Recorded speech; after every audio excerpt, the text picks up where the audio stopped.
Comment ça se passe le Maroc? Oh, comme d'habitude. Plein soleil.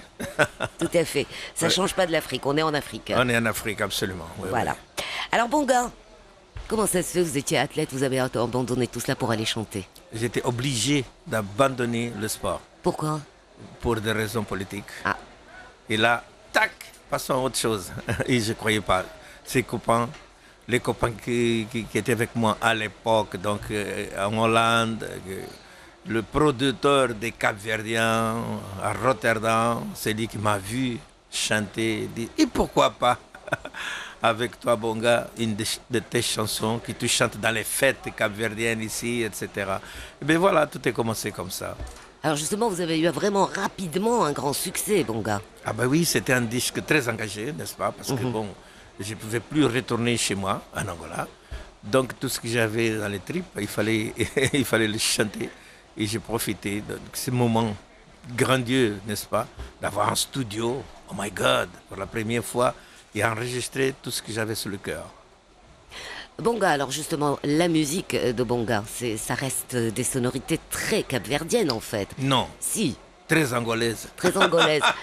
Je vous écoute, ça me rappelle trop Césaria Ivora. Oui, j'ai chanté avec elle et de toute façon, nous avons vécu avec les Capverdiens en Angola. Je suis en train de parler des années 40, 50, 60. À l'époque coloniale, bon, les Capverdiens venaient quand même en Angola. Moi-même, je connais le créole capverdien que je parle et j'écris. Donc, je connaissais déjà en Angola même, en côtoyant les Capverdiens qui venaient. Et on chantait les uns et les autres, comme de Brésil par exemple. On chantait aussi la musique brésilienne à l'époque. On donnait priorité à la musique brésilienne et capverdienne, mozambicaine, etc., que la musique portugaise proprement dite.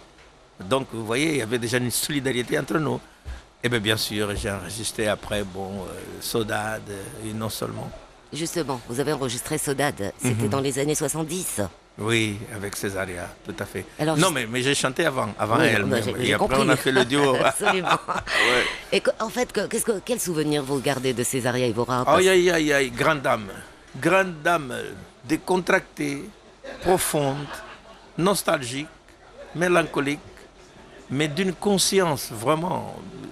Non, ça c'est pour moi, ça devrait être normalement la femme d'avenir, libre, émancipée.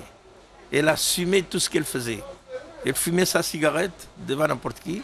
Elle buvait son grog, son rhum, sur scène. Etc. Aïe, aïe, aïe, elle était vraiment mais libre, vraiment libre de sa façon d'être, de ses envies, de sa manière. Enfin, c'était fantastique. Alors, on avait une amitié l'un pour l'autre. Attention, attention, il fallait absolument enregistrer ce Saudade-là en duo. Ensemble. Ah oui. Alors, ce que faisait Bonga au début de sa carrière jusqu'à aujourd'hui, est-ce que vous sentez que votre musique a évolué un petit peu différemment ou vous êtes resté Non, fidèle? moi je ne parle pas par là, non. Non. Il n'y a pas d'évolution dans la musique de Enfin, Bonga. Et évolué, ça, c'est pas non, mais est-ce que rétrograde. ça a ça. changé? Et elle ne va pas changer.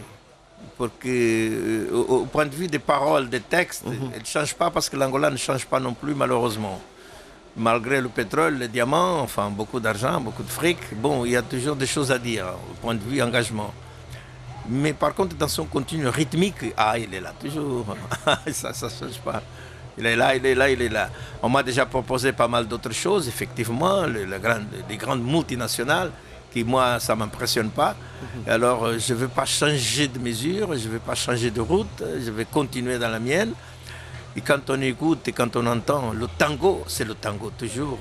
Quand on voit la samba du Brésil, c'est samba du Brésil. La salsa, guaguanco, il y a des musiques qui ont son truc spécifique et moi je garde les miens. Donc il ne faut rien me déformer. Alors en Afrique, bien entendu, chaque pays a son son personnel. Oui. Est-ce que, par exemple, je prends comme ça au hasard, la musique malienne, quand vous écoutez, ça vous fait quoi? Les Oh. instruments. Oh, c'est fantastique. Moi j'adore déjà pour commencer. J'adore tous les instruments typiques traditionnels. Oh là là, le balafon, le sanza, cet instrument que j'ai joué moi-même, tu vois, qui s'appelle la dikanza. Ah oui, le hungu, l'instrument monocorde là qui existe au Brésil, qu'ils appellent le berimbau et tout ça. Tout ce qui est instrument typique traditionnel, j'adore. Et alors les voix, Aïe, aïe, aïe, ces voix, qu'est-ce qu'il y a dans ces voix? Il y a quelque chose de mythique, quoi. Ça, pour moi, c'est très important, d'ailleurs. J'aime les vieux, là. Et la musique au Maroc, alors? Ah, au Maroc, vous savez, ici, la tarbouka, il y a des façons de danser, des dames bien spécifiques par rapport au rythme que vous avez ici. Ah non, ça, c'est fantastique, ça. Ça, j'adore. Et c'est pas la première fois, j'ai déjà vu, étant donné que je suis déjà venu. Ah oui, oui, oui. Alors, Bonga, ça nous fait vraiment plaisir que vous soyez avec nous. Est-ce qu'on pourrait vous demander de nous fredonner un petit quelque chose à votre goût? Kapopola makongo wanjambela ndenwenwe ndenwenwe ndenwenwe ndenwenwe